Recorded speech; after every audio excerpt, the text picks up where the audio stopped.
Hello, everyone, and welcome to another. Oh my gosh, I'm gonna have to trim that. In here's me talking for like a minute with no audio. Thank you very much, Oliver. You are a boss. Thanks for letting me know that I've literally been talking with no audio. But okay, let's start this properly. Hello and welcome to another Skaredcast weekly show. The 40K weekly show is a weekly show that I do for Patreons. It's a bonus show that I do for those that support me. And every once in a while, I open the vaults and I do it live for all of you here on YouTube and on the interwebs. So you get to enjoy some of the bonus content that the patrons get to enjoy just to make you a little jealous and to encourage you to support me on Patreon. Okay.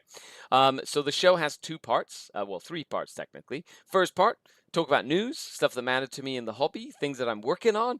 You get to dive into the background and things of what Skari is doing at any one point in time, as well as the news topics and things that have mattered in the hobby in general. The second part of the show is a Q&A. Where I answer Patreon submitted questions. We talk about topics that have been brought up by the Denizen community as well as anybody in chat. And then the third part of the show is a list building segment where Patreons get to submit an army list and I get to read them, break them down, give you my thoughts, and hopefully you find some like information that you find useful. It's a food for thought. You get to tap into a quarter of a century of gaming knowledge that's in my brain. And I get to just share that with you. So thanks all for coming to hang out. Brent says, yay, sound. Brandon says, sup. Hello, Brandon. What's going on? Kaz says, oi, the great Dark King. That's me. Am I the great Dark King? Well. Well, we meet again. Reputation. So, let's just jump right into things that have mattered. So, right now, I'm in the process of getting ready to go to the World Championships of Warhammer, the WCW, that's happening in Atlanta. Plane is booked, hotel is booked, registered for the event. List submission, I believe, is Monday or Tuesday. And then we basically got like a week, and then they're going to be putting up pods. Like a day before the event, they're going to show off the lists. They're going to put up the missions basically like then, so you have to build your list not knowing what the missions are, and it's 8 rounds of Warhammer, at the very least. 8 rounds of 40k, 4-hour rounds over 4 days, Thursday, Friday, Saturday, Sunday. That is a lot of Warhammer. I am excited and also terrified. I have played that many rounds, being going to the World Championships of Warhammer. I mean the World Team Championships. Being a member of Team Canada. So it's not like I'm not used to, playing long Warhammer games or being long, but it's a really cool process. I'm nervous because I haven't been before.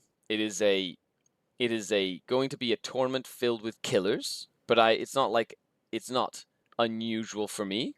Bonzi says Dark Lord live. That's right. Welcome.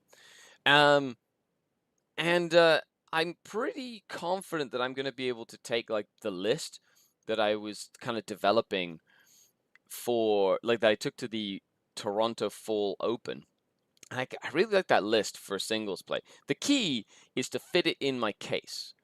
So when I build a list to go to any tournament, it sort of has to fit in my one case because I don't want to check my bag, and it's the one case I found that is big enough that it can fit pretty much any army I want, but also small enough that it can fit in most overhead compartments. And if it doesn't, the foam fits under the seat usually, and I can like fandangle it. So as long as my army fits in that case, it tends to be something I can travel with. And that's like a fine line I have to like fight with in order to make sure that it fits. Like Talos, like all the good stuff. Talos, Kabalite Warriors, Transports, Lilith, Witches, no Incubi though. Core of the Archon. If you haven't seen that list yet, make sure you go check it out. I did post it up, and I did like a tournament in review. Of course, I'm hot off the Mike Mudd Memorial Tournament that happened this Saturday. Super fun event. That it was like the 15th annual Mike Mudd Memorial. It was a Highlander event. There was like 50 players. It was massive, but a really fun, chill Warhammer tournament. Like it's one of those events. It's just so relaxing to play at an event that's like that. That it's like you don't have to try hard.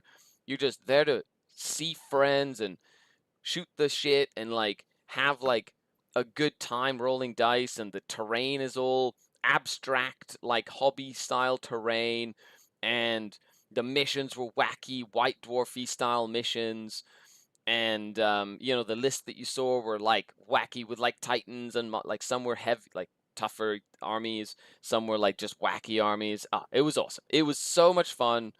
Next year they're doing doubles, which is going to be awesome. So we're going to double the amount of people there, but it's going to be just a riot. I haven't had a doubles game in such a long time. I'm really excited for that. So, all in all, it's been a very busy week. At Mini Wargaming, filmed 2 games of Infinity. I'm learning the new Infinity rules for N5, and I've been learning the Japanese Secessionist Army, the JSA. That's like my little sectoral that I'm like learning how to play. They're like ninjas with like shotguns and submachine guns. It's actually it's a really fun like faction. And then Luke has been playing the Nomads and like these like religious sects of the Nomads, which are kind of wild. And then we played a 20,000 point Apocalypse game on Wednesday, Thursday, with Salamanders, Necrons, and the entire collection of Matt's new Tyranids. And that is like so much work to set it all up, deploy it, and then play regular Warhammer rules at 20,000 points. It takes a long time to play. So you need someone that's like, okay, let's go, let's go, let's go. And then it's like you're just like kind of rushing through it, and then kind of slowing down in like key moments, but like most of it you're just trying to like get through a lot of dice rolls. But literally playing 20,000 points, which is half the size of the game Luke and I played of 40,000 points of actual just regular 10th edition Warhammer Apocalypse, which was crazy. But I'm having a lot of fun playing these massive games that are like, it's like 10 tables in a row, and the scenery is fantastic, and all the models look awesome, and it's really immersive, and it's just such a cool, big, like, just murder, right? Which is really, really neat. Anyway, super fun. So, as I'm practicing for WCW, they have sort of like given us an FAQ, and sort of like some rules updates that they'll be using at the WCW. Some of you might have already seen it on All Specs Tactics or other places like that. I'm not necessarily sure it's like a leak, as it's just going to be tournament rules. But they were like, oh, it's a leak. It's not really a leak. It's just like it's like the player pack, the FAQ of a tournament. So they've done a couple of things like clarify what is it? They've clarified, there we go. They've clarified a few things, nothing too crazy. They're like, oh, let's do, reactive moves. They clarified the whole thing that I do with Drukhari all the time anyway, which is like, when you disembark from a transport that moved, you can't use reactive move strats that require you to move, like Mist of Deimos or, move away or, stuff like that. Like it's so like Sky Splinter Assault still really strong when you can do that, or Land Raider Crusade, Land Raiders in any sort of sense. You cannot disembark from a transport the rapid ingress, right? So they're like, no, you can't do that. You can't use stratagems when you're getting attacked by a fight on death. That's something that I thought was very clear, because you're not declaring them as a target, but they had to clarify it. They clarified like how to move towards the objective, like it's the objective marker. So they basically used the world team championship ruling on it. They just added that in here. And then of course they had like mission stuff. They basically said your character and unit, just one of them has to be on an objective for like overwhelming force, and then if you kill either, you get the points. They don't both have to be on it. That's different than the World Team Championship one. You've got smoke and mirrors are like, yes, the transport counts towards the smoke and mirrors total. Duh. Like, duh. Um, you know, the one that I found interesting was you don't fail an action that takes a battle round if you overwatch, which I found really interesting. And then of course you can't have multiple units like doing terraform on a single objective, which is like, okay. I've never tried to do that, but I guess people being like, I'm going to do 4 units on this objective or whatever, whatever it is. And then a couple of just key things. They were like, you know, you cannot use the 3-inch deep strike for aquilons when they rapid ingress. Okay, that makes sense. You know, as for Black Templars, they're like, yes, if you use the stratagem that says or the whatever it is that says you could put them in a vow, they count as having the vow for the army, so like it works, which makes sense. But people were being stupid with that. Then they have like, okay, you can get into combat with the Dreadnought's surge move, which makes sense for Blood Angels. So Chaos Knights, yes, they clarified you can like roll the charge roll and then use shades if you want, which I always did it that way, so I don't know why it's a big deal. Now, big change, Dark Angels get to use their Watcher in any phase at any point in any phase, I guess, just so that they can actually use it against Thousand Suns. Where like before it was like Doombolt, Doombolt, Doombolt. Like, oh, it's the start of phase. You can't do it now. You know, that sort of thing. It's just really funny. Infected Death Guard markers. That I always played it that way. It stays infected, etc. And then of course you've got like Geniuses have to abide by Infiltrator's 12-inch denial bubble, sure, etc., etc. Things. So it wasn't like it's nothing too crazy. I think everybody's crazy up in arms about the whole can't, rapid ingress 3 inches with your aquilons. Ooh, which sure, whatever. It just means that they phase locked like an ability that says if they phase locked it to your movement phase, so you can only 3-inch deep strike. However, things like Inceptors still have that rule, I believe. So, but they don't like shoot as soon as they come down or whatever, and they're like way more expensive. So, I don't know. We'll see like what effect it is. Their quality of life like changes. You know what I mean? Like it's just like a quality of life change. Boom, done. Easy peasy, lemon squeezy. I still have to go through like the rest of the player pack, but I'm really excited. I'm really excited to go have some fun and like play games at like a really high level. And so like I'm probably gonna bring my golden ticket. Be like, golden ticket. Where's my chocolate? Golden ticket. Yeah. Anyway, and welcome to the show. So let's dive into. Oh, one more thing. Things that I've really been enjoying doing lately. I've been on a massive Blackstone Fortress kick. Boom. So I've been building and painting and building really until I'm putting them all in a big box till I paint them. All of the Blackstone Fortress expansions. I finally got my hands on every single Blackstone Fortress expansion, and I've been running the dungeon crawler for everybody at Mini Wargaming on Tuesday nights. So I go down and we stay from like 7 to like 11 o'clock at night. We play like expeditions. We've done it for 3 weeks. It's been super fun. And then I'm also painting my Blood Bowl team, which are my little rats. Yeah, and so right now I'm in the process of painting them so that I'm ready to film some Blood Bowl stuff, but I also have a Blood Bowl league I'm a part of and all this good stuff, so I'm playing that. Last but not least, I'm continuing to work on Tantalus Numero Dos. Pow! Look at that. Looks so cool. Just really enjoying painting the Tantalus. Probably going to have to do some weird Tantalus lists and just take it to like an RTT and do like a double court and have like a competition of like which court kills more things. Do like court Archon 10 cabs, court Archon 10 cabs, Tantalus, and then have like a tally. And then do like a tournament review and tally like all the stuff they killed. And then see who died first and have like a competition of the two Archons. Be like, whoa, which Archon's cooler? That'd be so awesome. Anyway, Twisted Nerves. I've been wanting to paint some Blackstone Fortress. Yes, super fun.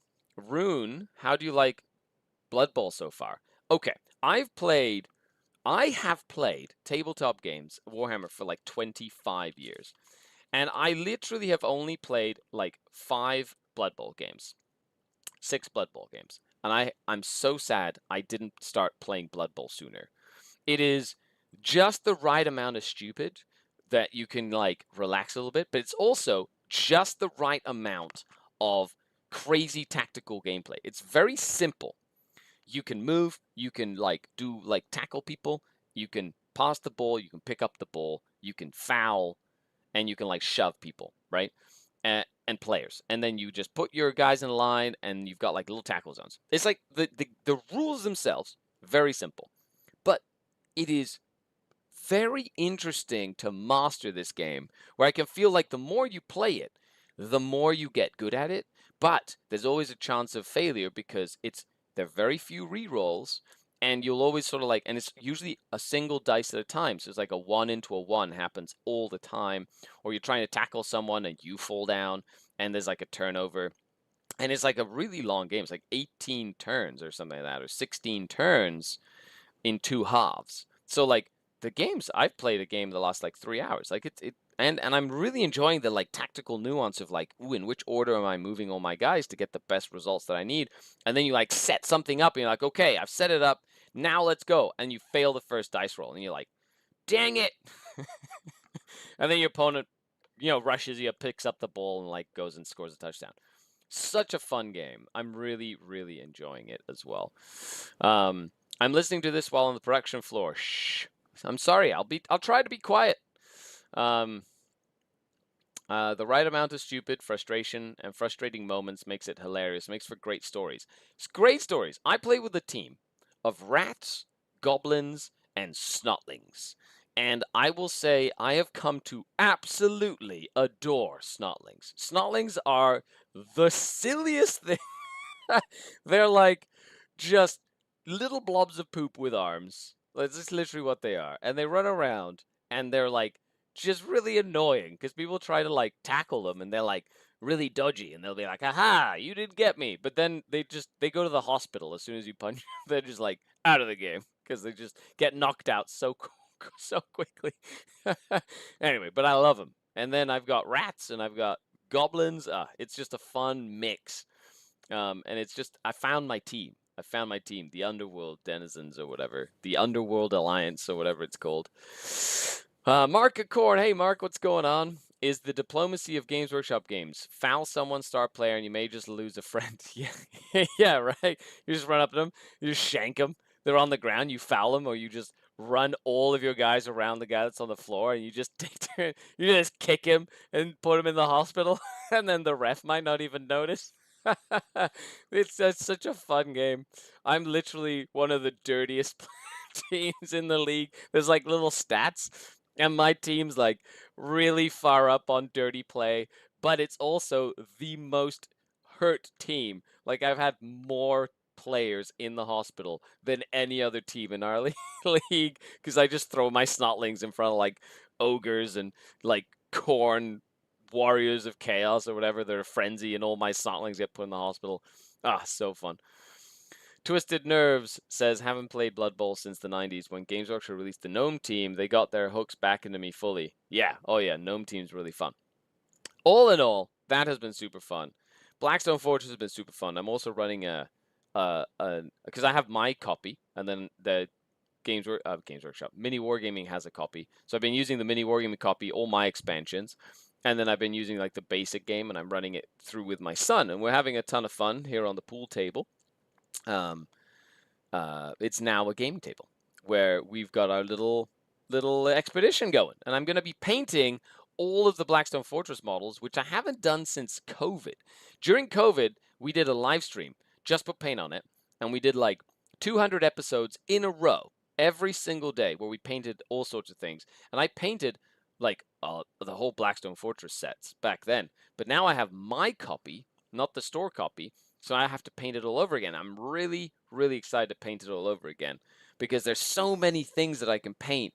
And then all the expansions and all the cool White Dwarf missions that bring in like, Masters of Possession and Possessed and an Ork flash git and, like a Bullgrin and an Ogrin. Like there's so many cool things that you add to this. Anyway, all in all, I'm really excited about that. But regardless of what's happening to me in the world, let's dive into the Q&A segment. This is where Patreons get to submit questions. Of course, we're in chat, so if you're live or leave a comment, I'll read them, I'll answer them, all that good stuff. And then we just basically break these down, and then we'll go to the list building segment where I'll break down army lists and stuff like that as well. But yeah, and if you have any questions, make sure you hop them in, put them in the chat. If you haven't liked the video, make sure you leave a like, share, subscribe, share this video with your friends, social medias, whatever. But other than that, yeah, let's do this. Okay, Owl Duke says, "Hey, Scary." Hello, Owl Duke. "If you could return one unit back into the game after it was lost to time, which one would it be? Which one would it be and why? Cheers." That is probably the easiest question in the world. I would bring back my Archon on a jet bike. Back in the day, children, Archons could go on jet bikes. And they could go on jet bikes. They could have an Incubi helmet and an Incubi clave and a combat drug dispenser. And they would run around on a little jet bike. And they had the combat power to wipe out entire squads of Space Marines single-handedly. They were terrifying. And they were a really cool conversion opportunity. A lot of back in the original Games Workshop days, they put out rules for stuff that didn't have models, and you as a hobbyist had to convert things and make things happen. Then there was a bit of a kerfuffle with a company called Chapter House, which then ended up sort of like making a whole bunch of models that Games Workshop had made rules for, but not models for, and then selling these models. And that sort of like led Games Workshop to sort of be like, we're only going to put out rules for models that we produce.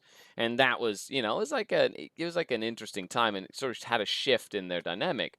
Nowadays with 3D printers, it would be really cool to see a whole bunch of cool ways to like convert and add bits and stuff like that to your models to make like cool conversions, but it's sort of like a culture in Games Workshop that has sort of gone away, right? It's not really something that's common nowadays, which is a bit of a shame because I really like that creative outlook, like the creative output from converting and kit bashing models.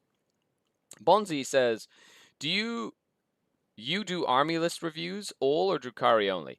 So the way the army list reviews work, for anybody who's curious, if you're a Scourge, Trueborn, or Incubi level Patreon, on my Patreon on the tier list, you can submit an army list every single week. Any 40k list or any Age of Sigmar list. I've done a whole bunch of different lists, and now I understand Blood Bowl more, and I understand Infinity, so you could probably do something like that. And then you submit a list. I have a thing in the Discord where you can post it, and then I compile them all, and I read them out. I give you my thoughts, my food for thought. We break it down. So if you're developing any list, really, you can just tap into what my thoughts are. And over time, hopefully that gives you some help. I hope that answers that question, Bonzi. But we do this every Friday. Yeah, it's called List Crunch because it's delicious. It's a crunch bowl of List Crunchos. It's a good part of a competitive diet. And I don't know why, I just find that very funny, but I do.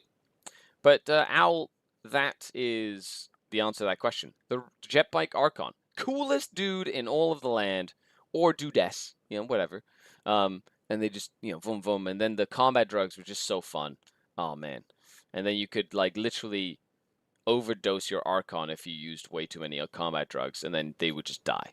And that was just it's the flavor. Like I miss a lot of the flavor in the Games Workshop rules. I miss it. Ol Martin asks, "Good day," or says, "Good day. Good day to you, Ol Martin. I can't stop thinking about the magnificent Tantalus and how I could use it in my real space raid. I'm thinking 3 Cablite units split in 3 Venoms. I put all the special weapons in the Tantalus, hide it in the deployment zone, pop out to shoot, fire and fade it back for 2 CP, kind of like a giant Scourge unit." That's hilarious. "My main concern is its size, but I may have been playing around with it on WTC terrain." Yeah, a Tantalus is almost impossible to play on WTC terrain, which have some smaller ruins that can fly over and hide behind. GW ruins, sure, but like on WTC, it'd be very tough to fly it around, especially on certain tables. Another nifty thing could do is drop out 5 wars on objective, then fade it back, or need to pressure, you could charge it into something. I just feel like it would have some nice plays. What are your thoughts? So let's take a quick little dive into the good old Tantalus. Number one, it is a gorgeous model. Bow! Look at that. It is just amazing. Yes. Carries 15 models or 16 models. Yes, you can definitely do a thing where you run 3 Venoms, 30 Cabalites, split the Cabalites into 6 units, and then put 15 Cabalites in the Tantalus. It works really, really well if you do like 40 Cabalites and then do 4 Venoms, because then you put an Archon in another Venom, right, that has another Cabalite squad that has guns. So you put 15 guns in the Tantalus, and then you put the enhancement on the Archon that can empower a transport nearby. So then you pop the Archon out of the Venom, you put a paint token on the Archon's unit that's cut out of a Venom, and make sure he's close to the Tantalus, and then use that same paint token to empower the Tantalus. That's like a very efficient way of making that combo work. The biggest thing is its size. It is impossible to hide, and if your opponent has like a Gladiator Lancer or a Hammerhead, or a variety of Riptides that can advance and shoot, or Exorcists, or like it just dies. That's the thing. It just dies a lot quicker than you think, which means that you might be able to do that for 1 or 2 turns, and then it's just dead. So it would be fun. Is it going to do enough damage to offset the cost? 200 and some points plus 300 points worth of Cabalites, which is what, 50 points each in there. So you're looking at 150. So 380 points plus the 3 Venoms to make sure that happens. That's another 210 points. So you're looking at like 5, almost 600 points to make just the basic combo work. You do get a lot of units out of it, which is good for a Dark Eldar army. However, is it worth it? I don't know. It can do damage. I feel it works better in Inari. And the reason is you can kind of do a very similar thing, except with Inari, you can also use a Viper to ignore cover, which allows all of the guns inside to just be better. And the AP2 on the main cannon to be quite good. And then, of course, you can make it -1 to wound with a Farseer. So you can keep it alive a little bit more and still have the fire and fade and still have a variety of different things as well. So, and if you have another Farseer, you can give it reroll hit rolls. So there's there's synergy within it, I think, more in the Inari. And then you can, of course, have the Venoms with, say, the Dark Lances in the Venoms or the Dark Lance Blasters in the Venoms. So then you can get a reroll to hit, reroll to wound on those little units in Venoms, and then have all the Splinter Cannons and rifles in the Tantalus to have a very big blam anti-infantry just murder machine. So that works really well. Yeah. Rune says Games Workshop needs to make a plastic Tantalus model. Yeah, it would be kind of cool if they did. Then again, we've got what? Grotesques, Beast Pack, Court of the Archon, Tantalus. What else? Urian Rakarth that needs a redo. Of course, seems like they've really been enjoying making characters. I would not be surprised if Urian and Grotesques is the Coven-centric stuff is something they focus on. I know, well, no, because they don't really need to flesh out any of the witch cult stuff. I hope they bring back the Beast Pack, or the court in it's some sort of capacity, whether it's a kill team box or something. It'd be really cool to see what they do with that. Yeah, but that's a great question, Martin. Thanks for the question. Brimstone asks, "Hello, Mr. Scary. I hope you're having a wonderful day, week, month, year." Yes, it's November. Can you imagine? We're almost middle of November 2024. This is wild how fast time has flown by. My question is this.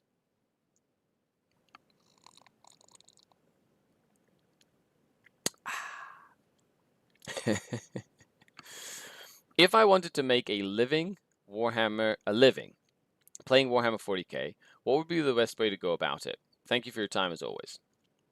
That's a great question. And I get asked that question a lot.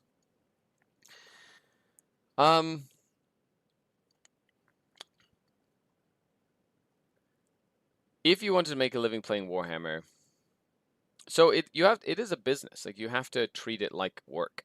It doesn't just happen. It doesn't just materialize based on, oh, I'm just going to play games and make a living out of it. It is work for me. You know, I work. I don't even count how many hours I work. I work. I try and educate. I try and entertain, and I try and provide value for, what I do. A lot of people who want to do, say, a YouTube channel full time or a Twitch channel full time, the the only piece of real advice I can do is, you need to get started with it. Like, you have to start. If you want to do it, you have to film, you have to edit something, you have to put it online. And then not only do you have to start, you have to be consistent with it. Whether you've decided to do it once a month, once every week, once every 2 weeks, you just have to be consistent. Put up content consistently, have a vision, and be true to that vision so that you're not trying to do something that you're not. And then you have to put yourself out there. And it takes time, but that consistency is key. I was in a position where I put a video up on YouTube every week for 12 years. Or I've done that for 12, almost 13 years now. And I had already done it for like 6 years before I decided to go full time. So like I did it for a long time before I jumped in, and the jumping in was more out of necessity rather than, I had a big plan to do it. But I had a baseline of, I just put up content, and there was like folks knew that I put up content and I was consistent with it. The thing about, building a brand is, you want to make sure that when people commit to you as a creator, that you're not going to be flaky with it, right? So I think that's like one of the most important things to note is, if you want to do it, you just have to do it, and you have to be consistent. And even if you're feeling like crap, and even if you're like, life is going through a lot of trouble, and even though like you might have outside influences like trying to pull you down, which has happened to me, right? Like there have been days over the many years I've been doing this where I'm like, I don't want to smile and be on camera. However, I don't do it for me, I do it for everyone out there. And so being able to have that line of turning it on is not easy. It is not easy at all, but that's probably one of the toughest things to do, to stay consistent. And so if you can do, like, make sure you start and stay consistent, right? Then you can work on quality, you can work on substance of what you're doing, you can work on stuff. But those two things are things that, if you don't have, nothing else will work, right? But once you get those two things in place, then you can start formulating a plan as well. And that's the key is, you can't let things like the gear you have or this location you have and things like that stop you. Yes, the quality of like professional Warhammer has sort of like involved, like you have studio level stuff like Play on Tabletop, or Tabletop Tactics or Mini Wargaming. Like, they have full studios, they have thousands of miniatures, they have like professional camera equipment and lighting and like staff and stuff. I still film with my phone, and I play with terrain that I've owned forever. I try and keep the miniatures that I'm going to paint, that I'm going to show off, painted. That's like a standard. I'm like, have your stuff painted or whatever. And I have a style, which is my style, and I enjoy editing that style as well as filming that style. And I'm just lucky enough that folks enjoy that as well. So, so I try and keep it consistent. Anyway, Brimstone, I hope that sort of gives you an idea of like the main pillars of trying to do this so full time. Dorian says, new grotesques. Yes, new grotesques would be awesome. Mr. Happy says, after the points nerf and 1 CP heroics, I've dropped the Beastmaster. Yeah, that is sad. The 1 CP heroics does make the Beastmaster initial surge less sort of effective in certain situations, but sometimes you play like, was it Fog of War or something, where nobody can use, core stratagems. The beast pack's amazing there. And a lot of times I'm just moving and advancing the beast pack and just move blocking, or moving to like press a button in my opponent's deployment zone and move blocking. And I'm not really charging anything. I'm just using it as a giant move block to force my opponent to lose a turn, basically. Robert says, Danielle says, thank you for all you've done for us. On the contrary, Danielle, thank you to all of you. Everyone who watches, who shares the content, who gives a crap about what I do, who supports me on Patreon, who comments on videos, who's literally sitting here right now watching with me. Thank you so much. I would not be able to do this without you.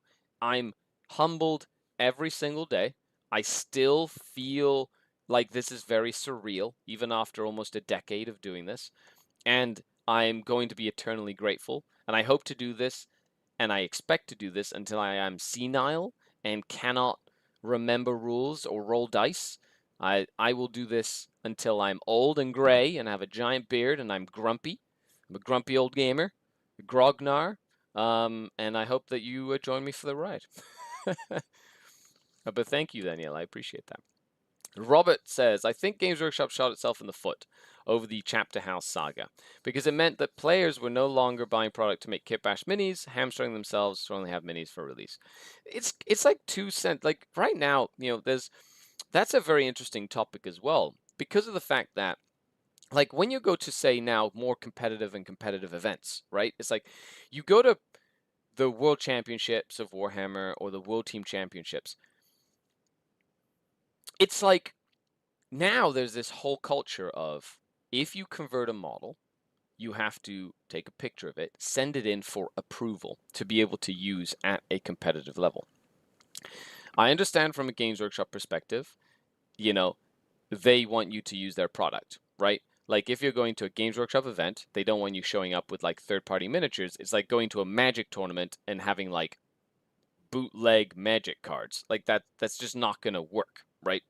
So from a business perspective, totally makes sense. But the whole the whole hobby itself was built on sort of like that creativity like foundation of like taking your army or the army or the concept of like the army, the models, and essentially being able to convert them, change them, adapt them, make them your own, paint them however you want, put like cool upgrades on them and customize them. And a lot of people still do that. It's part of why some people really enjoy the hobby, but other people don't really care about that aspect of the hobby. They just want to play the game and win the game. It's like more of a win-loss scenario for them. But then you go to tournaments where you're like, okay, you have to submit a conversion that you might have because it might be taller or fatter or like on a base that's too big. That is like interesting because back in the day we knew it as modeling for advantage, where like if you took a converted model to a tournament that was very clearly gaining an advantage for you in a certain way, it was sort of frowned upon, right? Being like, oh, your Land Raider's twice as long, so when you deploy it and then you pivot it, right? Oh, look, now it's like, you can disembark from up here now, that sort of thing. But it's not as, it's definitely not something that has really been an issue, I think, too much, based on like now that line of sight's a lot more abstract and stuff like that. I don't know. They kind of, and so now it's like they sell you these kits and they're a lot of monopose kits where like you've got 10 guys and they're all really different, like all the kill team sets, but they only go together with those bits. It's like you can put the bits together like this, and this is the model, and this is the pose. You know what I mean? What, right? And that's the pose. And that pose is like the official pose of the model, so the silhouette becomes important at a competitive level, right? It's like you can't use the old Calidus assassin because the old Calidus assassin is like an inch shorter than the new Calidus assassin because the new Calidus assassin has a giant top knot and is like standing on a tactical rock or whatever. Who cares? Because she can't hide behind a single wall or whatever. Oh man, it's just some things are like really like I don't care. I'll play. You tell me what rules we're playing with. I'll play with those rules. I don't care. But like it's just that sort of nitpickiness of the game. It's like whatever. Like who cares? It is what it is. If I can't see you over the wall because you're top knot, I'm just gonna go around the wall. Like it is what it is. Anyway. But I do think that they sort of like did shoot themselves in the foot. But they did add the ally thing in, right? So now people can collect wider armies instead of deeper armies, right? Fatass says, fake it till you make it, baby. Thank you. I appreciate the advice. No problem at all. Absolutely. Rune says, Do you often use the Beast Pack to give yourself space to rapid ingress deep strike venoms with Kabalites on a primary objective early on, or is that more of a rare occurrence? It happens when it happens. You know what I mean? It is what it is. It happens when it happens. Nothing too crazy there. I just like having the option to make my opponent think about it, right? When I do things because I'm like, look, I don't care if you can stop me from doing this. Like you can screen me out, you can do this or that. The key is I'm making you do it. I'm making you do stuff because if you don't do it, then I will totally do what I'm planning to do. So you have to sort of stop me from doing that, and that's fine. It just means that now you're sort of like I'm more in control of the game, if that makes sense. I thought the allies such as Taudar was dropped. Yeah, the allies are still there. Like, you still have allies. Robert, you still have allies like Eldar can take Dark Eldar, and Imperium can take knights or agents, and Chaos can take demons. Like, there's still ways that you can ally stuff. It's just a little bit more restrictive nowadays. On to the next question. Crazy Disc says, "Hey Skari, hello. I have a 2-day GT coming up in another town. Nice. How do you unwind and reset after day 1 in an unfamiliar place? Thank you. Hope you have a fabulous day." Thank you very much. Hey, no problem, Nurgle Matthew. Pow! Nurgle Matthew the legend in chat.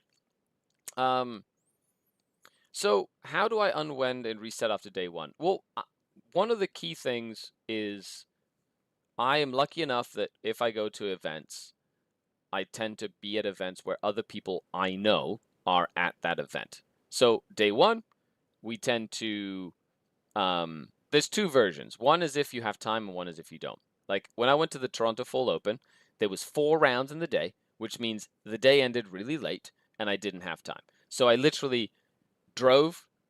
Well, I was staying with my brother, but I drove, got food, sat down, ate, went to bed, woke up in the morning, went back to the event. That was my day. But normally if it's like 3 rounds, you finish your round, then we all go to dinner somewhere, and usually we have like 10 people, 15 people just hanging around at a dinner at a local restaurant or something. And it's like that's like the social part of events that I really enjoy. It's like that hangout. You just hang out, you shoot the shit, you talk about how you failed that 4-inch charge and how like your last cannon failed to kill a 1 wounded rhino or whatever it is. And you just like talk shop, you have food, and then once you're done, you go to the place you're staying and just like sleep and then get up and go to the next day. Now, if you don't know anyone, right, that's the opportunity for you to, well, what I would try and do is I would try and meet people. Hello, how are you? My name is, nice to, hey, is anybody doing anything for dinner later, right? And just, you have to sort of put yourself out there so you can maybe go out for food and start meeting and greeting people. Some people get a little anxious about that or whatever, but if you want to have sort of like a network to then go to events and have something to do when you're there, I highly recommend it, even though it might be a little uncomfortable or beyond the comfort zone. I recommend trying to push out of that comfort zone.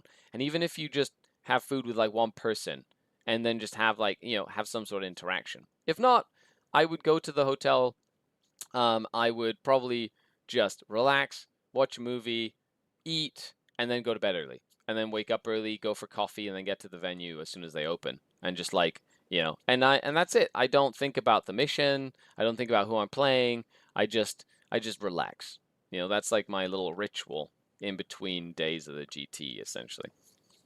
But yeah, but I hope that helps you, a crazy disc, and good luck at your GT.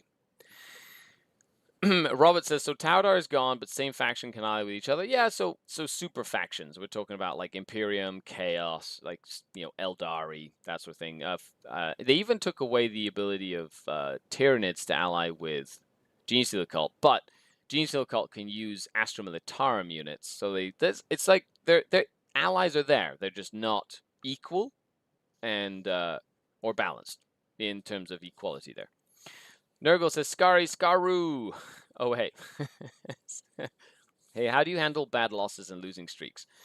Oh, that's a great question. How do I handle losing? I don't care. As in, I physically I'm like, I take the loss. I'm like, because you win and lose. And I've said this many times. I have lost more games than you have ever played. And that's just like a fact of life. And so losing streaks do happen, and usually it's during practice because I'm practicing to lose. I try to lose in practice games, and I help my opponent beat me, number one.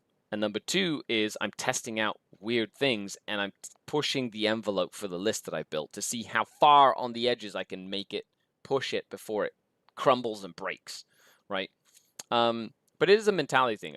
I'm in the process of still writing an article on how to lose properly in Warhammer, but it has to do with a lot with mentality and internalizing expectations of the games that you're playing, as well as remembering it's just a game and not taking it personally, right? And focusing on things you can control. And I do think that 7 years of working hard door-to-door commission sales really like trained me with some thick skin that a loss doesn't hit me like as hard as it might. Like it still hits me. It feels bad, like especially when that's why I hate linchpins so much. When I lost like 3 linchpin games because my opponent went second and they're like, haha, you know, secret mission and this, and they scored like 40 points, 46 points in the final turn to be like, oh, I didn't play the game for 4 turns and now I just win in turn 5. And I was like, oh, I lost by 2 points. Great. This mission is fantastic. I'm not bitter at all.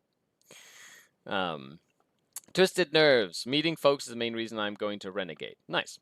Been wanting to meet some of the folks I see playing at these awesome looking events. Yeah, and go up, say hi. You know what I mean? Like, we are human. Come up, say hi. And, of course, don't interrupt us in the middle of an intense game because we probably won't say hi. We'll just be like focused.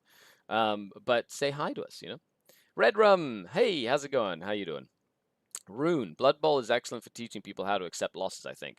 Yeah, Blood Bowl, Necromunda, like any of those old games where like your leader could get eaten by, falling down a hole and just die. And you just have to get used to that, Actually, playing Blackstone Fortress, I ran the Blackstone Fortress thing at Mini Wargaming this week, and it's the first time I've had a character die in Blackstone Fortress, and I was like, oh, this is interesting. I've never seen that before, and it was a character that he was part of the 3 games, right? And he's the Purifier, the little priest guy.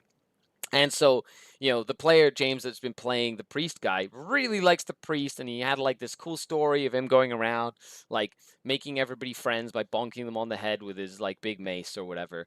And so they're currently going in to try and find the amble lair, right? They're trying to find where the amble nests to get like specimens and eggs to take them to this guy that's on precipice. And so they're fighting this amble, and they literally find the place that they need to find. They're fighting, and then everybody gets away except the priest is cornered by this amble that pops out of the ground and just starts wailing on this priest. And so they run to like the escape hatch or whatever, the elevator. And this priest and this amble is mean, right? Like in the game, it's like a big tank.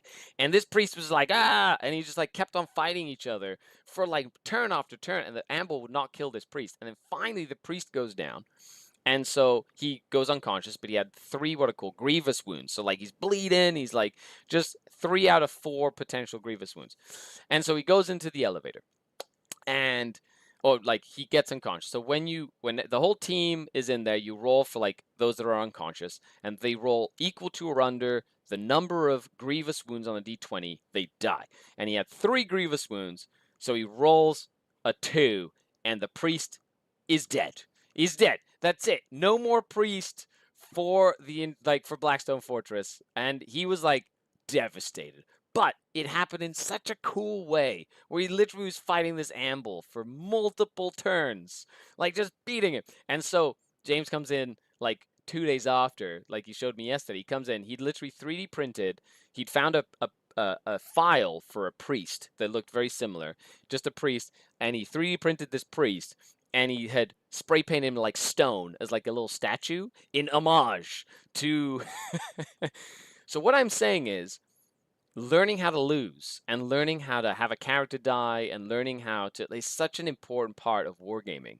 It's like intrinsic. It's part of that development process, and you cannot get sour about it. You cannot make you an asshole. Like, you have to sort of like take it in stride and accept that it's just part of playing games. It's just part of it. And culturally, I think it would be good for folks to sort of like learn how to do that more, right? And to accept that losing is part of learning, and getting beat up is part of learning, right? It's just how it works. Armand says, hello, Skari. What kind of detachments do you think Drukhari will get in the Codex besides the 2 that we have? We'll talk about that in a second. Drukhari is really a challenge to learn to get into. I love it, but that's the fact compared to my 2 other armies that are Custodians and World Eaters. Yes, very different. Very different, right? And I'm not sure if this is a bot, but so we'll, yeah, man, really enjoy my Blood Bowl team and then simply roll fumbles for hours. Anyway, smiley face. Okay. So, first we'll get to Danny's question. Danny Cod asks, hey, Skari. Oh, hi, screen. No, it's okay. I was like, is this a bot? I'm not Irish either. Do I look 40? How can I increase my chances of losing? Oh, we'll talk about that in a second, too. I hope you're having a wonderful day. Could you give us some tips on how to deploy Scourges or Talos? Absolutely. So, Scourge and Talos are one of those things that are very interesting to sort of like deploy. Number one, deploy them. I think one of the biggest mistakes that Dark Eldar players do is not deploy the Scourge and like deep strike them. Now, if I only have 1 unit of Scourge, like I do in my real space raid list, I deep strike them a lot just so I can like try and get an attack on a tank they might be trying to hide, because I've got the Talos, and the Talos keep people honest. But usually you need to deploy them and then make sure they're in a position to move over the course of the game to get better angles. You don't want to keep them in one spot. Scourge are great, but you need to make sure you're actively moving them to try get into locations to get different angles on the table. And don't worry about them dying. That's the biggest thing. Just don't worry about them dying. They've got grenades, they've got guns. Like, you have to use the resources, and they are one of the fastest things that you have in your army. So moving around, I've moved blocked with Scourge more times than I can count, or tried to get into places or denied objectives because they just move fast. So don't be afraid to use them for things other than shooting, and deploy them in a position where they can move and be of use, which means you're usually deploying them last after you've seen where your opponent has put stuff. And then you can kind of gauge where they're going to go and then deploy your Scourges and Talos accordingly. How do you play Skari more often? I love playing with my friends, but I feel like I'm steamrolling them, so I would like it to be more even while still learning to know better. So one of the biggest things I would say is play with 1,600 points. Yep. Purposely forget things in reserve, right? Or play with armies that are less than 2,000 points. Take away keep the core of the list and play with the core, and don't play with 400 points, right? See if you can win with 1,600 points. I do that all the time. Skari's Discord has an RTT league thing going on, which is a fun place to learn as well. Yeah, we do. We have a Patreon TTS league. We're on round 3 or 4 of 5 rounds, 4 rounds. And then we'll be doing another one in the new year. So yeah, any Patreon can join up. And yeah, we run it. It's a really fun time. I think we've got like over 20 people this time around. And so hopefully it'll grow and grow. Maybe we'll have multiple pods going eventually. It'd be a fun time. But those are the questions. Danny, I hope that gives you an idea of what that is. So now we're going to go into the third segment of the weekly show, which is the list crunch, where folks have submitted army lists and I read them, and it's like a list working clinic, and I give you my thoughts, and we talk about it, and we break it down, and you get to tap into a quarter of a century of Warhammer knowledge, and we go from there. I wish I could play him. Someday we shall play. Someday.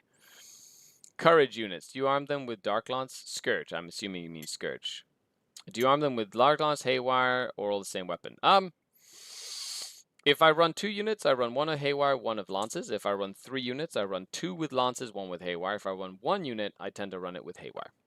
Yeah, that's what I do. Anthony, in cool. What's going on, Anthony? In sunglasses? In cool? In like cool? Cool, bro. List crunch time. Okay, everybody dive in. Let's... I give each list a couple of minutes. So let's break this down. We got a couple to go through today. Okay. Zenemy. Hi, Skari. Hello. Hope all is well. Things are good, thank you. Newbie to the faction here. Awesome. It's nice to see the faction is growing. I'm looking to start a crusade campaign with Splinter. Nice. Here's my initial thoughts on a 1,000 point list. Please see below. My friends tend to run a lot of mounted units, namely bikes and skyrunners. Also melee horde type armies such as Kroot and Gaunt Spam.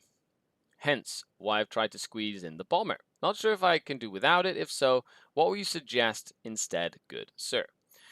Well, awesome. Number one, I love Crusade as a format. I think that if you want to learn how to play the game more competitively, you should play more Crusade, more narrative missions, and more things that are not the same. Play stuff that is not balanced, and you will get better at this game because it'll teach you how to play Warhammer, right? Which is how to move, how to target prioritize, how to do all the basics of gaming, and it'll solidify you in those core concepts that then you can very easily translate into a cookie cutter style competitive game, which is like, this is a terrain piece, you know, et cetera, et cetera. Number one to note is when you play Crusade, you do not need to stick to a specific detachment. You can actually change your detachment game to game if you're playing real Crusade. I don't know what sort of rules you're playing, but you have a roster of units, and then when you play a game, you grab all of the different units that you want and put them into a detachment to then play the mission that you're playing. Which, yes, does mean you can actually have enhancements from one detachment be used in another detachment. So it's a little bit more free form in that sense. Archon with an Eye Shroud, good. Lilith, good. In Crusade, even though Lilith is awesome, I don't like taking named characters because they don't gain experience. You can actually make a succubus actually quite good in Crusade. So that's just an option. Taking a succubus and upgrading her over time to be like a Lilith is like cool and a lot cheaper in points. Cablite Warrior Squad, nice. Witches. Don't forget, with your Sergeant on the Witch unit, Blast Pistol, Phantasm Grenade Launcher. Gives them the grenade keyword and a pistol. And of course, you gave it all of the special weapons on the Cablites, which is good. Then you have a Venom, so 3 Venoms, good. A single Kronos, yep. A unit of Scourge with 4 Dark Lances, yep. And then a Bomber. So I think in 1,000 points, I probably wouldn't take a Bomber just because it's 200 points, which is a lot of points. I would more than likely want to take something else. I think, for example, Grotesques or Talos are quite good in that small style game because they give you something chunky that you can sort of like put in the middle of the board and fight the opponent for the middle objectives or something that'll just survive just a little bit. So like 6 Grotesques or 2 Talos would work really well in that sort of vein, and they have enough like they have liquefiers or they've got extra attacks that you can use to sort of like, you know, stop those termagants from doing stuff. When you just put like Talus in front of them, they can't really, they'll surround it, you know, and they've got flamers and they can do stuff with it. So, you know, just something to keep in mind. And then, yeah, if you were to say drop the Void Raven Bomber for like something that's a little tankier, and then say drop Lilith for a Succubus, then you could, then you have some points left over. You'd have, what, 40, 50 points there, 50 plus 40, 55. So you've got 105 points left over there, 105 points left over, plus another 5, so 110 points. You could put in another unit of Cablites even, and then you have even more guns, right? So you have like a variety of really cool things that you could do with that as well, which is really, really cool. If that makes sense, right? Cool. So I hope that gives you some food for thought. And of course, you can always reach out to me, and we'll go from there as you learn your Crusade stuff. Neat. Okay, so on to the next list. We have Baz says second of 2 possible team lists. I believe we went through the first list last week, specifically intended for anti-tank. This one is more close to your GT winning list, so I wonder if it really fits a teams event. Once again, I don't have aircraft or grotesques. Anything else is fair game. Okay, so based on what you have, deep discount, used Pain Engines Emporium. Thank you for the fantastic names. Makes me happy inside. So it is a real space raid, Lilith and Urian. You do have an Archon with Labyrinthine, yeah, and a Beastmaster and a Succubus. The Succubus is the one thing that I'd be like, eh. I took her to like a tournament. Succubus is just so bad. I probably wouldn't even pay 30 points for a Succubus. Like, it's just, yeah. Cabalites, Witches, yep. Court, Drakes, Scourge, Kronos, Talus, and then a Ravager, Raider, Venom. So the only thing that I would say is I'm not a fan of the triple Scourge. I think those 120 points, especially one unit of them, could be something else. In this case, I would probably put 2 units of racks in for some extra screens.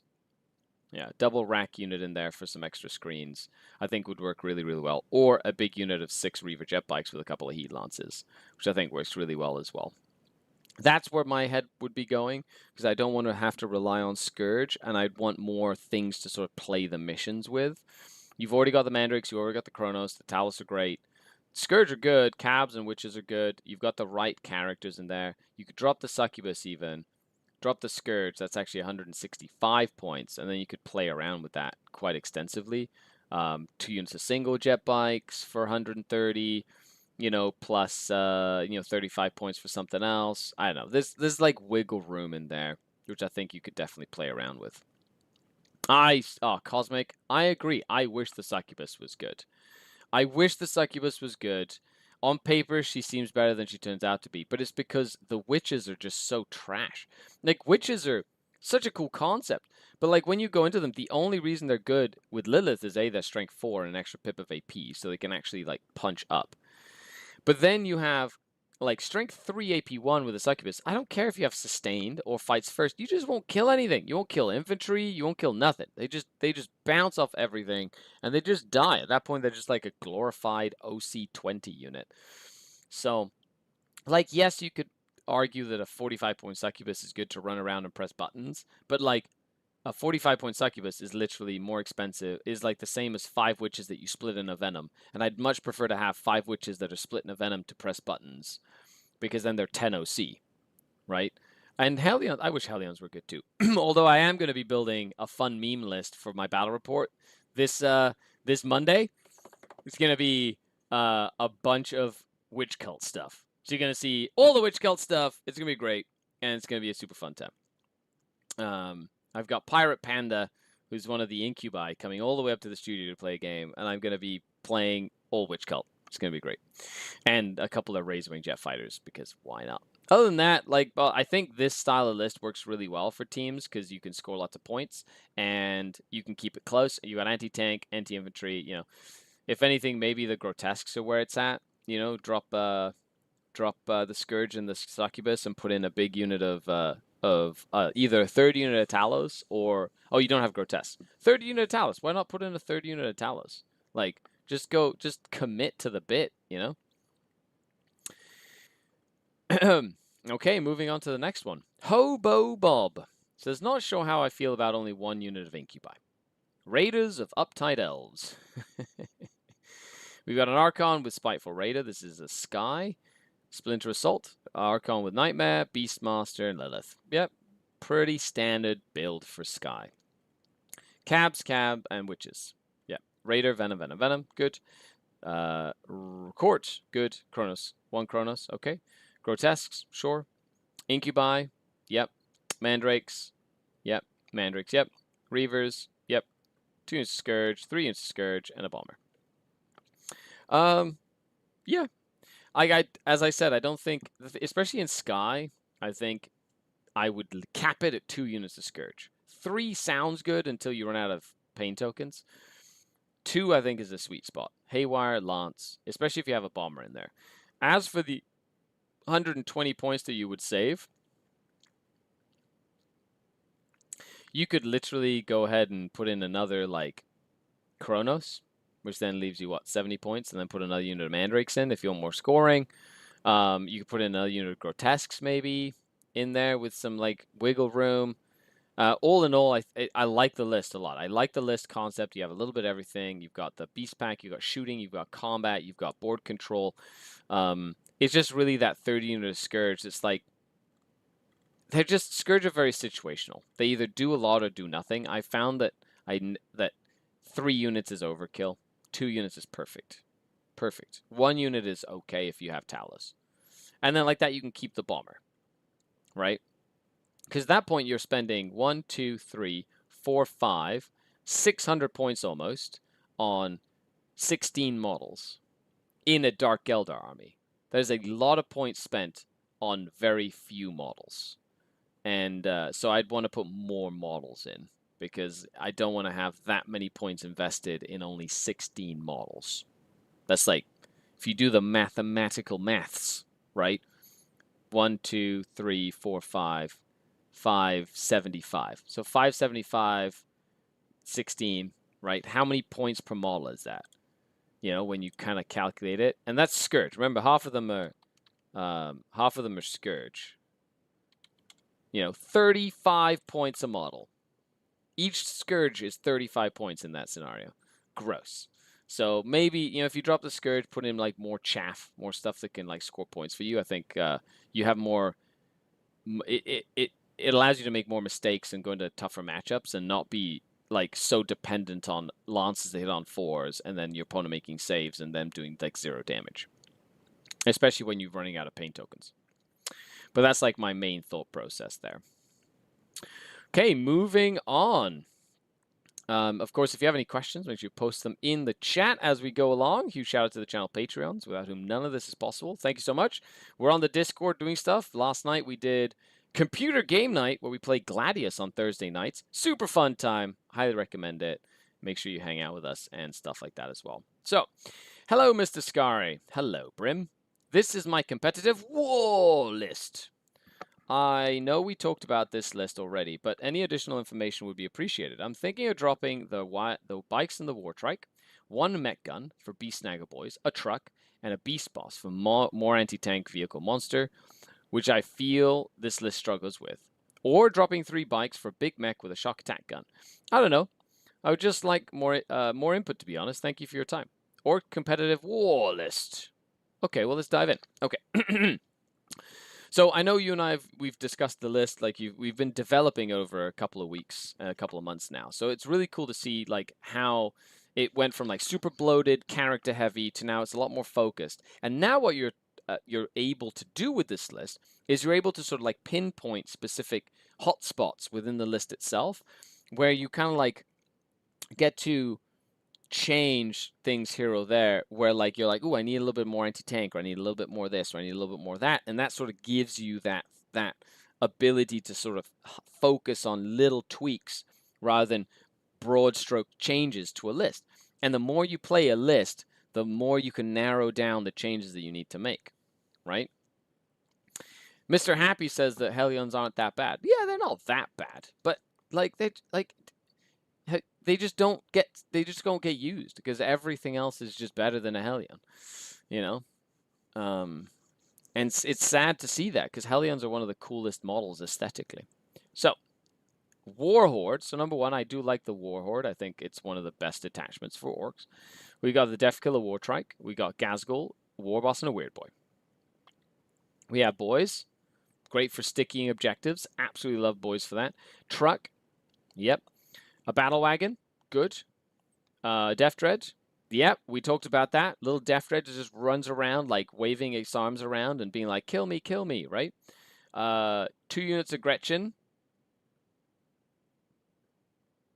Yep, great for command points and stuff. A couple of Meganobs, a Scrapjet. That's, you know, they're really good, actually. They're one of the best little buggies. 3 single mech guns, bubble chuckers, yeah. so a big unit of knobs that can then go in a truck, a unit of storm boys, 3 units of storm boys, and then war bikers. I love this list. I love this list. Yes, I agree. Because you're not running the speed wall, if you take the war trike out and the war bikers and sub it in with the squig riders, I think that is especially in war horde or war tribe, I think that's the key. It's like an easy substitution, but it gives you something that is tanky, that can take use of the -1 to wound strat, can deal with like monsters or vehicles a little easier, has like the little bomb squig. Now, if you're looking for a competitive list as well, this is something we hadn't talked about. I would like to see Snickrod in this somewhere. His ability to bouncy once per game, same turn teleport, is very good. I don't think you need the commandos to go with him, but if there's a way to squeeze him in, because we're like really tight on points here, like we're like nitty gritty. You've got like all the stuff you really need. Maybe the place to find stuff with are the mech guns, but that's because you have Gretchen that can sort of screen out the backboard, right? But then you've got Snickrot that can also screen out part of the backboard as well if you take out some of the mech guns. Just some food for thought, maybe something to think about, because he is a very good piece, kind of like the Storm Boys, that helps you win the game better, and keeps your opponent on their toes, because you can just bounce around. If they leave an opening, you can just go press buttons or go to a side or like go threaten an objective that they stickied or anything like that as well, which I think is really, really good. Not that bad is not the same as being good. You know what, Cosmic? True. But at the same time, you know, it's one of those things where, like, being good means that, like, most people can run them. Not that bad means you kind of need to know what you're doing in order to make them not terrible. So if you know what you're doing, Hellions are okay. But, like, to a newer player, they put Hellions on the board, they're like, oh, cool, and then they all just die.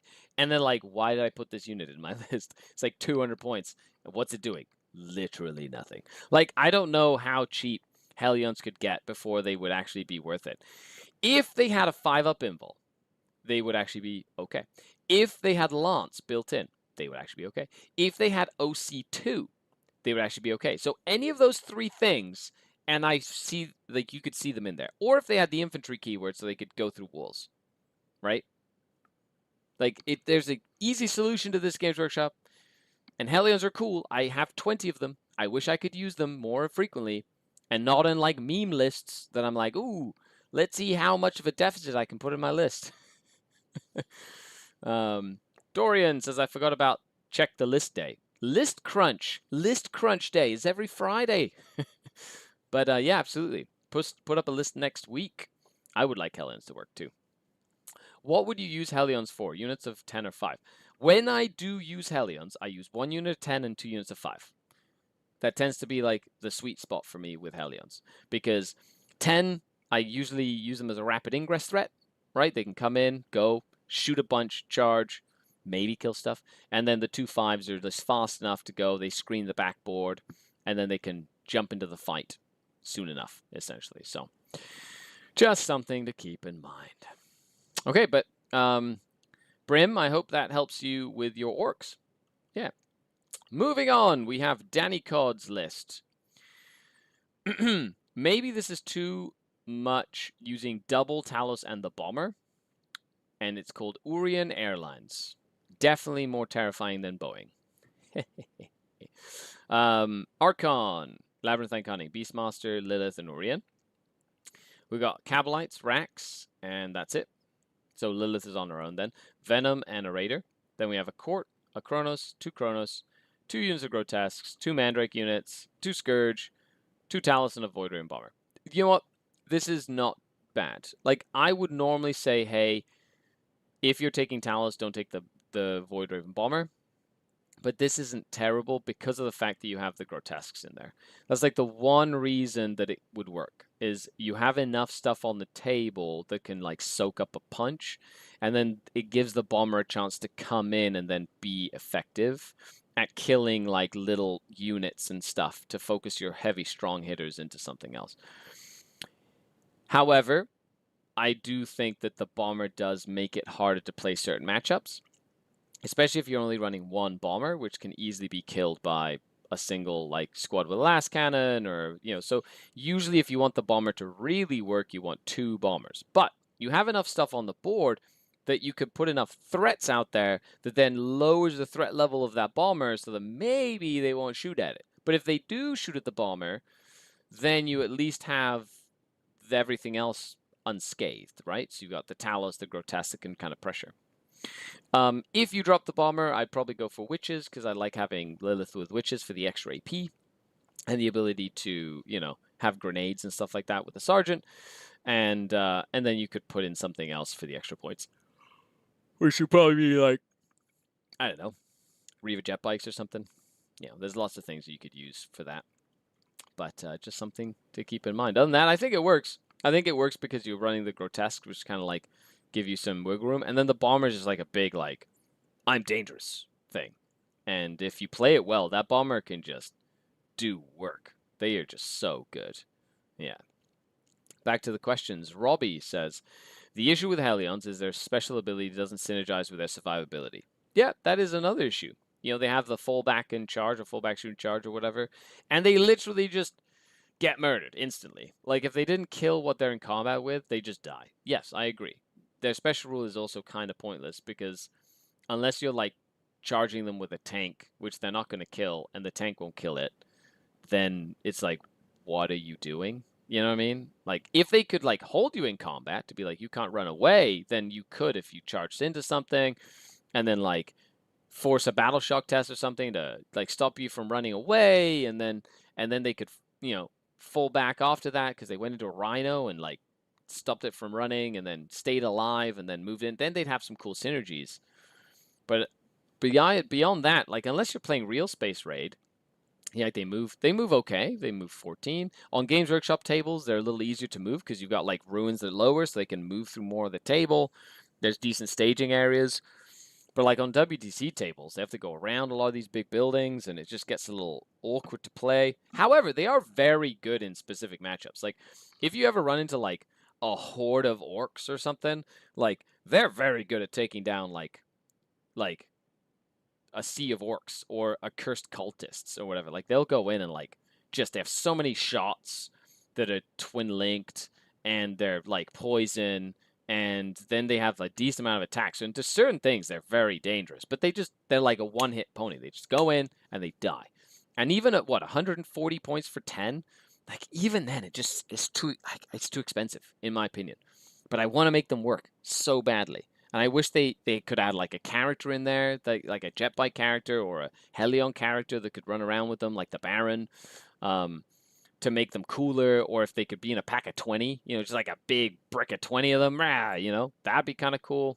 Anyway, they do have the grenade keyword though, with the little phantasm. They can do damage with that. They can't do it with falling back anymore, or advancing. But yeah, you're right. But thank you for your list, Danny. I hope that gives you some food for thought. And last but not least, we have the mighty, mighty Carl. Carl, with his Nightmare on Elm Street, you've been working on this Soulforged War Pack for months. And every time it's like you tweak it, you tweak it, you tweak it. And now they gave Vashtor, the Archfane, all of the keywords that you need. So he's like just better in this detachment and things like that. I think that's really good. However, I still don't think he's worth his points, but whatever. He's fun. Like, he's a good time. Cypher, awesome. Vector, alone up, good little button presser. Vashtor, neat. He actually works within the detachment a lot better now. A couple of Warp Smiths with the enhancements. Yeah, sure. Cultists, a couple of cultist units for screening and sticking objectives. Can't go wrong with that. Bikers are excellent. They score lots of points. They do lots of stuff. Then we have 2 Forge Fiends with Ectoplasmas. Yes. 1 Lord of Skulls to run through walls and just be, wave its arms around and be like, I'm toughness 13. I love the Lord of Skulls in this detachment. A Molafine to be like a Distraction Carnifex. I love it. A couple of Raptors for pressing buttons. Excellent choice. And then a couple of Venom Crawlers. Now, this, like your list, has gone from a hodgepodge of a little bit of everything, a little bit too much of one thing to another. This here, I think, is a very refined version of the list. I think the only thing you could really work around with is whether or not you need the Lord of Skulls. So 450 points, that's can be an integral part of your strategy when you're like playing it on the board. Run it down someone's throat or whatever. Get aggressive with it. Has like the big cannons and combat and everything, and then everything around it sort of like waits for your opponent to sort of react to this big, massive threat that kind of just beelines for this objective or that objective while they try and scramble to deal with it. And the rest of your army sort of like in the wake of it, sort of like, mops up or takes advantage of your opponent's panicked moves and things like that as well. And I think that works really, really well. And you've got enough little units, raptors and bikes, to do actions and things. You have to keep them alive as well as the cultists. That's key, is keeping those little units alive, because they'll win you the game, and then everything else gets on objectives, kills things, dies, right? It's just gets frustrated. You use the surge move on like your tanks to get closer, or the Corn Lord of Skulls, whatever it is you're going to be doing with that. I love this list, and you're not spending too many points on characters. You've got just what you need. You've got good shooting, good combat, good objective placement, good screening, good objective, being able to do objectives and secondaries. So Carl, I like the list. I thought there's no comment on this. I feel like I would play this list. This list feels like a list that I would play. If I was playing this style of army, it's like, this is what I'd play. Yeah, I don't think I'd change it. I love the Lord of Skulls. I think that'd be amazingly fun to play. The Maul of Fiends supports it. Raptors and Bikes score points, as well as Cultists and the little characters. The Venom Crawlers can shoot, and they're relatively fast. Forge Fiends can shoot, and they're like chunky. And then, of course, you've got Bashdor, who's like decent countercharge unit, maybe. But, yeah. I don't know. Well, folks, that is the weekly show here on Skaredcast. Of course, I do this show every Friday for the Patreons, unless I'm traveling for an event, as a bonus show, bonus content for those who support me on Patreon. Every once in a while, I do it here. Thanks all for tuning in. Make sure you share this content. Leave a like if you haven't already. Leave a comment down in the description. Let me know what your favorite list was that we kind of talked about today. And yeah, this weekend I've got a couple of I'm off. I've got a couple of coaching games, and I'm playing a Blood Bowl League game and my other league game. And then I'll be back at Mini Wargaming next week. And then the week after, I have like a weekend off before the WCW. But then I'll be at WCW in Atlanta. So we'll have one more weekly show next week. And then I'll be off for the week that I'm in Atlanta. I'll be taking lots of pictures. I'll be filming. It'll be awesome. I'm really excited about it as well. Bonzi says, I played Slanesh Demons. Able to coach on that. Would join for sure. I do coach every faction. I know I play Dark Eldar and I've typecast myself, but I will coach you on any faction. I've coached Guard players, I've coached Knight players, I've coached Elf players, Votan players. Over the many years, I've coached everything. So yes, and I've even played Slanesh Demons, because I literally play every faction when I film at Mini Wargaming. I have to know every faction to film everything. But yes, I would absolutely coach you. Hey, Blast from the Past, this is Brimstone, the competitive war list. I was actually hoping to bring Snickrot somehow. So would you bring the Squig Riders or the Beast Boys with a boss and a truck? I would bring the Squig Riders. The Squig Riders for sure, Brim. Yes. Yeah. The Beast Boss unit is fine. You've got the knobs, so keep those in there. They're pretty killy. Just get the Squig Riders in there, because then they have like the Squig Bomb, and they've got like some more technical options as well, and the knob in there, and they're really good. They've got like the little harpoons, and they're like a smaller footprint, but they're faster. Anyway, I love the Squig Boys. So Carl says, I was considering a Helldrake, Warp Talons, and Nurglings instead of the Cornerless Skulls. See, that's the wiggle room you have. It's about 400 points. So normally when you build a list, it's like 1,600 points is like your core, and then you've got about 400 points that you can play around with without messing with the main concept of the list. So the main concept, solid. The Corn Lord of Skulls, absolutely, Carl. You can change it up. Like a Helldrake gives you that crazy 20-inch fly through walls yeet, but a Helldrake is hard to hide because it's so big that even with footprints, it can be hard to deploy in certain tables without getting blown up. So that's something to consider. But then again, a core load of skulls as well, but it's a little bit more survivable. And then Warp Talons can be very good for countercharge. It really depends on the meta. Like if you're fighting a lot of Blood Angels and things like that, maybe Warp Talons would be a bad idea, so you can like kill something and leave, and then come down next turn and then kill something and leave, and have like something that can continually fight into stuff that isn't fights first, of course, and give you some more like punch, right? Bonzi will join Patreon on lunch. Excited to join. We'll see you there, Bonzi. Make sure you hop onto the Discord. I'll set you up with your coaching document, and we'll set up a time for our calls, and we'll get started on that. Absolutely. Welcome to the party. That's exactly right. Other than that, thanks all for tuning in, everybody. I hope you have a fantastic rest of November. I've been Skari, your grateful host. Sign off until next time. Skari out. The Dark Kin. Bye, everybody.